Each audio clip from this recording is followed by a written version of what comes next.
Welcome to Shahnameh, Book of Kings. Today we begin with the Seven Trials of Rostam. Rostam rode out for Sistan in high spirits, his face flushed with joy. By riding Rakhsh through the dark night as well as the bright day, he covered 2 days' journey in one. He became tired and hungry, and he saw a plain ahead of him filled with wild asses.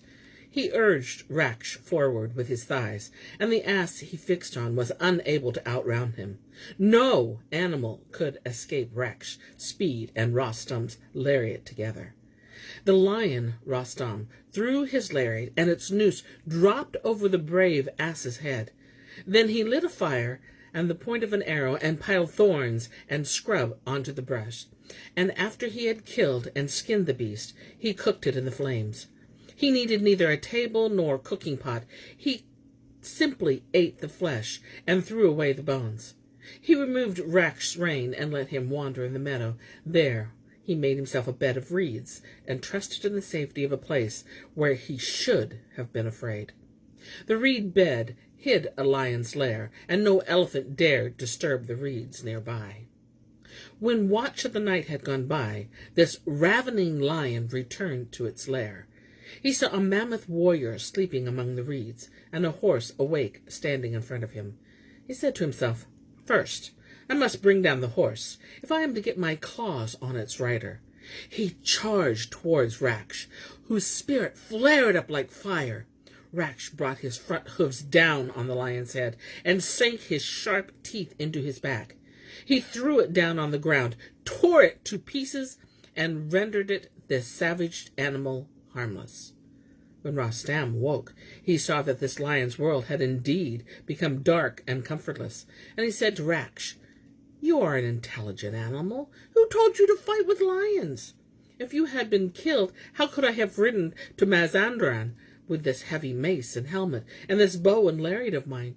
If you had woken me, I would have made short work of your combat with this lion." Rostam's second trial. When the sun rose above the mountain summit, Rostam woke uneasily from a sweet sleep. He rubbed Rakhsh down and put the saddle on him and prayed to God.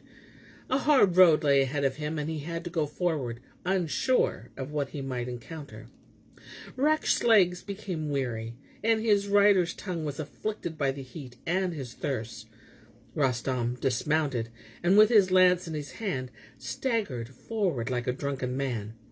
He looked for some way to save himself, and raised his face to the heavens, saying, "Just Lord, you bring all pains and difficulties to an end, and if my pains are pleasing to you, my treasure is amassed in another world. I travel in the hopes that God will have mercy on King Kavus, and that I will be able to free the Persians from the clutches of demons according to God's commands. They are sinners and abandoned you, but they worship you and are your slaves. Many of their mammoth bodies have been bruised and broken. They are weakened and maddened by thirst." Then Rostam fell on the hot earth, and the flesh of his tongue was split open with thirst. At that moment, he saw a ram with fat haunches running in front of him, and he thought, "Where does this ram find water for itself? Surely this is God's mercy to show this animal to me at such a moment." He gripped his sword in his right hand, and invoking God's name, rose to his feet. Holding his sword, he followed the ram, leading Rakhsh by the reins with his other hand. The ram led him to a stream, and Rostam turned his face to the skies and said, "Whoever turns away from the one God has no wisdom in him. When difficulties hem at us, he is the only source of help." Then he called down blessings on the ram and said, "May your pastures always be green, and cheetahs never consider you as prey. May the bow of any man who shoots an arrow at you be broken, and his arrows lost, because Rostam has survived through you. And if it were not for you, he would now be thinking of his shroud and preparing to be prey of dragons and wolves." Then he lifted off Rakhsh's saddle and washed all his body in the clear water, so that it glittered like the sun. When he had drunk his fill, he turned his mind to hunting. His quiver was full of arrows. With his bow he brought down a wild ass with a body as massive as an elephant. He stripped its hide, and when he had lit a fire, he dragged it from the stream and cooked it in the flames. He fell to his meal, tearing out the bones with his hands, and then put back to the stream and drank copiously. He was now ready to sleep, and he said to Rakhsh, "No fighting with anyone tonight. If an enemy appears, wake me up. Don't look for a confrontation with any demons or lions." Then he lay down and slept, with his lips sealed, and Rakhsh wandered here and there, cropping the grass till midnight. Rostam's third trial. A dragon, from which no elephant had ever escaped, appeared on the plain. Its lair was nearby, and even demons were afraid to cross its paths. As it approached, it saw Rostam asleep, and Rakhsh standing awake, alert as a lion. He wondered what had lain down here in this sleeping place, because nothing ever came this way, neither demons, nor elephants, nor lions, and if anything did come, it didn't escape this dragon's teeth and claws. It turned toward Rakhsh, who trotted over to Rostam and awoke him. Rostam was immediately alert, ready to fight, but he gazed about him in the darkness, and the fearsome dragon disappeared. In his annoyance, Rostam chided Rakhsh for awaking him. He slept again, and again the dragon emerged from the darkness. Rakhsh stamped on Rostam's pillow and pawed at the ground, and once again Rostam awoke. He sprang up to his feet, sallow with apprehension, and gazed about him. But he saw nothing in the darkness. He said to his kind, wise horse, "You should sleep in the night's darkness, but you keep waking me up. Why are you in such a hurry to be awake? If you disturb me again like this, I'll cut your feet off with my sword. I'll go on foot, dragging my lance and heavy mace to Mazanderan." For a third time, he lay his head down to sleep, using Rakhsh barding as his mattress and bed covers. The fearsome dragon roared, his breath seeming to flicker with flames, and Rakhsh galloped away, afraid to approach Rostam. His heart was split in two, fearing both Rostam and the dragon. But his agitation for Rostam urged him back to the hero's side. He neighed, and he reared up, and his hoofs pawed violently at the ground. Rostam awoke from a sweet sleep, furious with his horse. But this time God produced a light so that the dragon could not hide, and Rostam made him out in the darkness. He quickly drew his sword, and the ground flashed with the fire of combat. He called out to the dragon, "Tell me your name, because from now on you will not see the world to be as your wish. It's not right for me to kill you without my learning your name." The fearsome dragon said, "No one ever escapes from my claws. All this plain is mine, like the sky above. Eagles don't dare fly over this land, and even the stars don't look down on it." It paused and then said, "What is your name, because your mother must weep for you?" The hero replied, "I am Rostam, the son of Zal, who is the son of Sam of the family of Nariman." Then the dragon leaped at him, but he in the end could not escape from Rostam, because when Rakhsh saw the strength of its massive body bearing down on Rostam, he laid back his ears and sank his teeth into the dragon's shoulders. He tore at the dragon's flesh, and the lion-like Rostam was astonished at its ferocity. Rostam smote with his sword and lopped the dragon's head off, and poison flowed like a river from its trunk.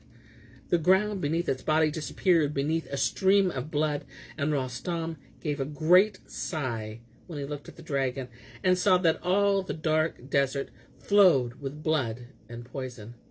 He was afraid and stared in horror, murmuring the name of God over and over again. He went into the stream and washed his body and head, acknowledging God's authority over the world. He said, "Great God, you have given me strength and intelligence and skill, so that before me demons, lions, and elephants, waterless deserts, and great rivers like the Nile are as nothing in my eyes. But enemies are many, and the years are few." When he had finished his prayer, he saddled Rakhsh, mounted, and went on his way through a land of sorcerers. Rostam's fourth trial. He rode for a long time, and when the sun went down in the sky, he saw a landscape of plants and trees and running streams, as if it were a garden belonging to a young man. He saw a stream that glittered like a pheasant's eye, and next to it a golden goblet filled with wine. There was also a roasted chicken and bread, with a salt cellar and candied fruits nearby. It was a feast for sorcerers, who had quickly disappeared when they heard him approaching. Rostam dismounted and lifted the saddle from Rakhsh's back. He was astonished to see the chicken and bread, and sat down beside the stream. He filled the golden goblet with wine, and next to it he saw a lute, as if the desert were a hall that had been made ready for a feast. Rostam picked up the lute and began to play, composing a song about himself as he did so. This is the song of Rostam, who been given few days of happiness by fate or heaven.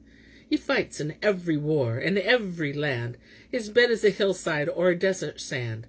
Demons and dragons are his daily prey. Devils and deserts block his weary way. Fate sees it, that perfumed flowers and wine and pleasant vistas are but rarely mine. I'm always grappling with an enemy, some ghoul or leopard, always fighting me. His song reached the ears of one of the sorcerers, a witch, who disguised herself as a young girl, as beautiful as the spring and lovelier than any painting. She came to Rostam, full of tints and scents, and sat down next to him and questioned him. Rostam silently gave thanks to God that on the plains of Mazanderan he had found this feast and wine. Now he had found a beautiful young wine stewardess too. He didn't know that she was a villainous sorcerer, and an Ahriman disguised in spring colors. He placed a bowl of wine in her hand and praised God, who is the author of all good things. But as soon as he mentioned God's kindness, the witch's face changed. Her soul had no comprehension of such things, and her tongue could not utter such praise.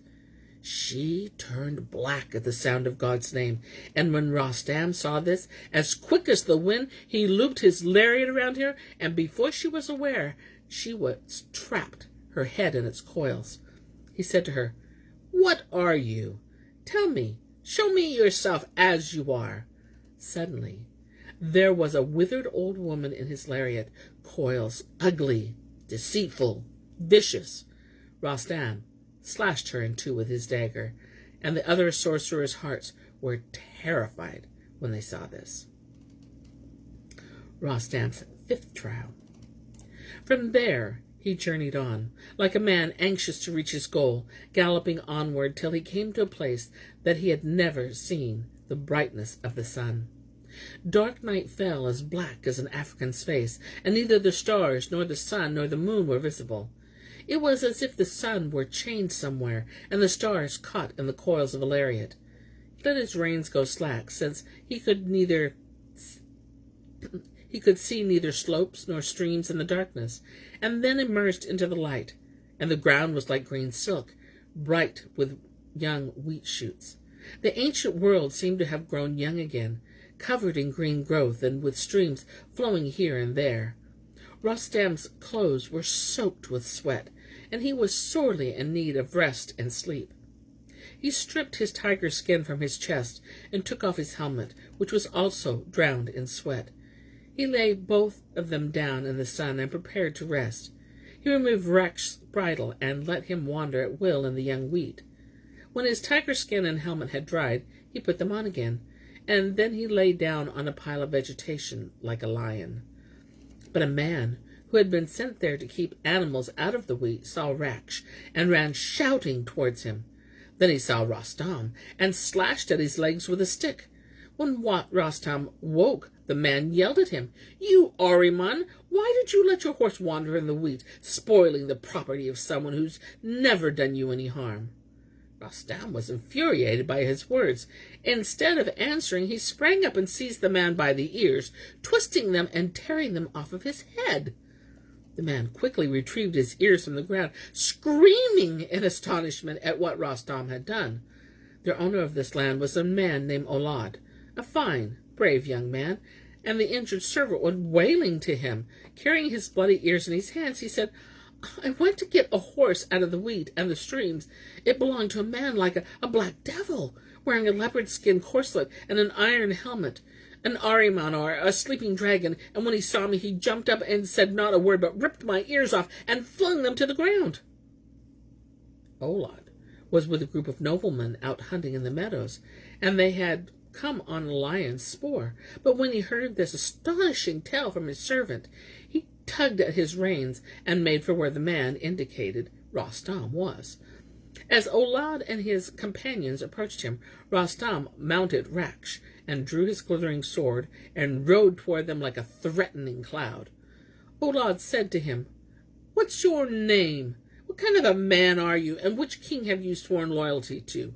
Quarrelsome lions can't pass this way." Rostam said, "My name is Cloud.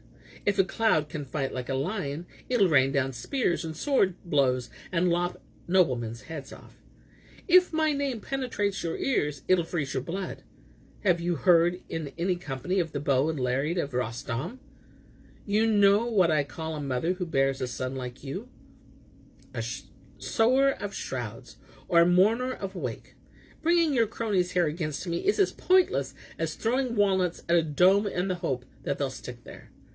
Then he looped his lariat on his saddle and drew his death-dealing sword, and every blow he made with it lopped off 2 heads. He was like a lion that descends on a flock of lambs, and the ground was soon sown with dead. The plain filled with the dust of scattering horsemen as they fled to the mountains and caves. Rostam went after them. Olad, he flung his lariat at him and noosed his head with it. He dragged him down from his horse and bound his arms and said to him, "If you tell me the truth, if I find no lies in you, you'll tell me where the white demon is, and how to find Gulad Gandhi and Bid, and where Kavus is imprisoned, and you'll show me who did this evil act. Do this, and you won't regret it. With this mace I'll dispose the king of Mazanderan, and you'll rule here in its place, as long as you don't lie to me." Olad said, "Drive anger from your heart. For once, look at what you are doing. Don't separate my soul and body for no reason.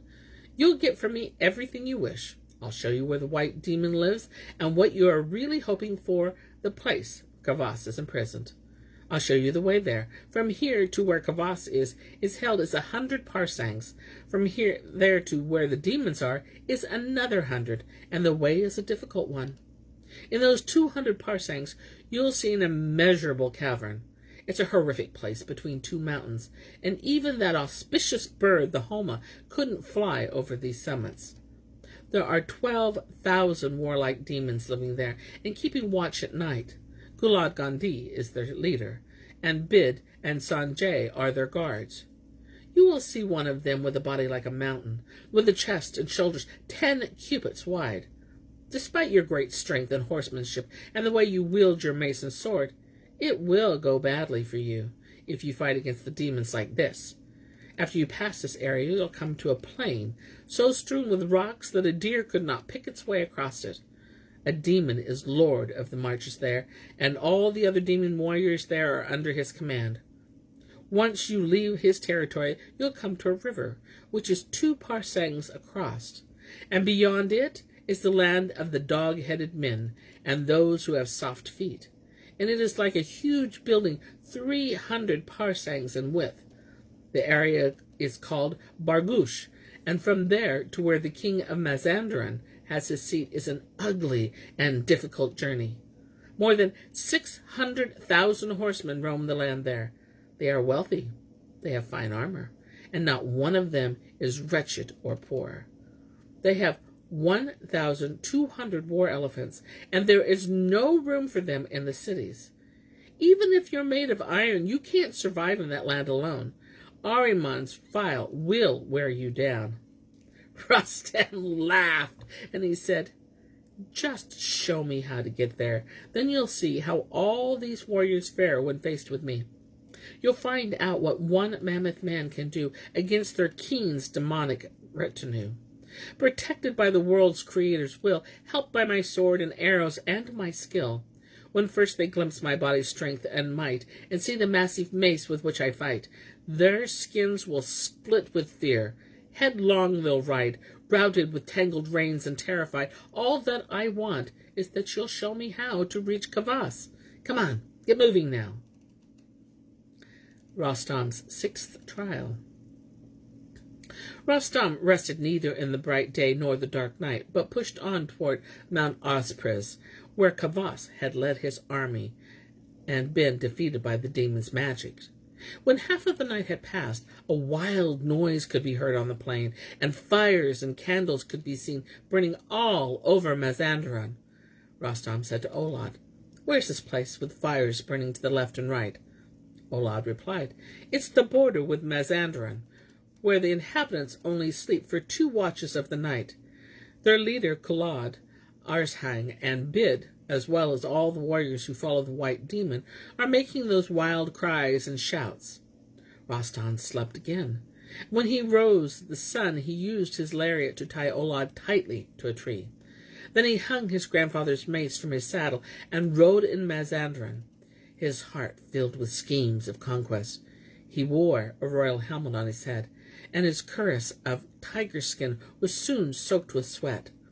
He set off to find Arzhang, and when he came to the demon's army, he gave a great cry that seemed to split the sea and mountains. Arzhang heard this shout and came rushing out of his tent. Rostam saw him and urged his horse forward, bearing down on him like fire. He grabbed him by the head and ears, and holding him on his shoulders with his other hand, tore the demon's head off like a ravening lion and flung it, covered in blood, into the crowd of the warriors. When the demons saw his mace, their hearts and claws split with terror, and careless of their homes and homeland, fathers stumbled over sons in their efforts to flee. Rostam drew his sword and slaughtered many of them. As the sun went down in the sky, he galloped back toward Mount Ospres. He freed Olad from the lariat's coils, and they sat together at the foot of the tall tree. Rostam asked him the way to the city where King Kavus was, and then he immediately set off, following Olad as his guide. As they entered the city, Rakhsh neighed like a cloud, growling thunder. Kavus said to the Persians, "Our troubles are over. I heard Rakhsh neigh, and it has refreshed my heart and soul." At that moment, Rostam appeared, and as he approached Kavus, the other Persians gathered around him.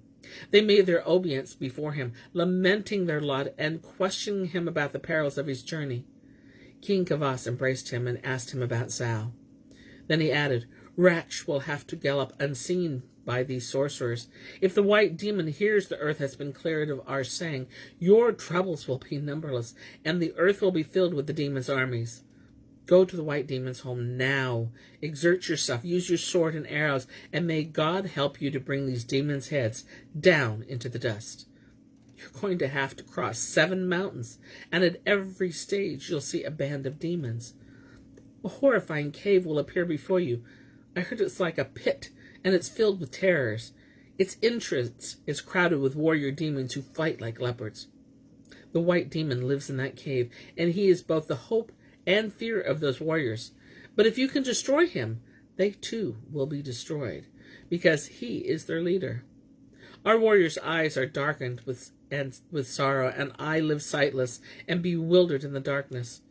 Doctors have told us there is hope of a cure if we use a balm made from the blood and brains of the white demon. This is what a learned doctor told us, that if we drop 3 droplets of this balm into our eyes, like tears, the darkness will clear completely." Rostam prepared to leave to do battle with the white demon, and he said to the Persian captives, "Stay vigilant till I return. I am going to fight with the white demon. If he bends my back in defeat, you will remain here a long time in misery.